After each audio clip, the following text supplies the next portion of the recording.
of the tournament, all on the little 1/4 ounce rattle trap. Had a decent tournament in that event. And I've been able to use it very similar in the same situation. So I want to sort of lay out what you want to do or how you want to fish it and what you want to look for. First of all, you got to have the right setup, you got to have the right water clarity, and you got to have the right cover. Now there's 2 different scenarios I've caught them in. One of them, I caught them in the Bassmaster Megabucks tournament down at Lake Gunnersville in November on the same little 1/4 ounce rattle trap, fishing it over shallow milfoil and hydrilla. That's one way that it works. You can catch them over shallow grass, a little 1/4 ounce rattle trap, in October, November, and December. That's one thing. But the technique that I like to use more than anything else that applies to more water in the country is fishing flat points that have a lot of wind on it.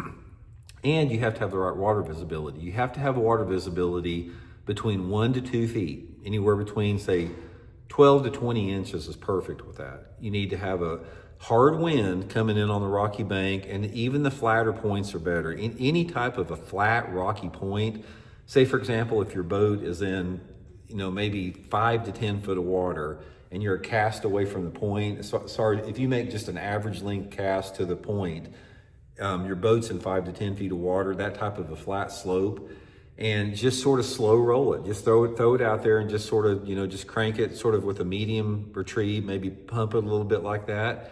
And those fish will stack up on those flat points and those flat banks when you have a hard wind hitting it, as long as the water temperatures are like between, say, anywhere between low 50s to low 60s. That's the window.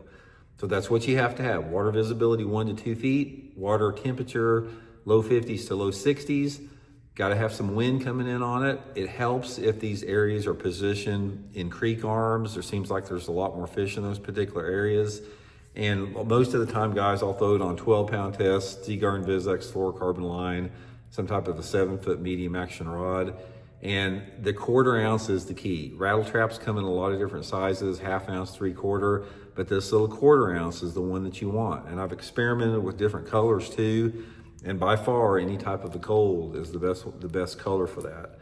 But anyway, guys, I just wanted to clue you in on that. A lot of people probably have never tried that technique. It's a really good way to catch a limit if the fishing condition's tough, if you have those tough days where it's, hard to get a bite, it's windy, it's bright, and it just appeals to a certain personality fish. It's been one of my most consistent producers in the fall time of the year once I get that type of condition in the water.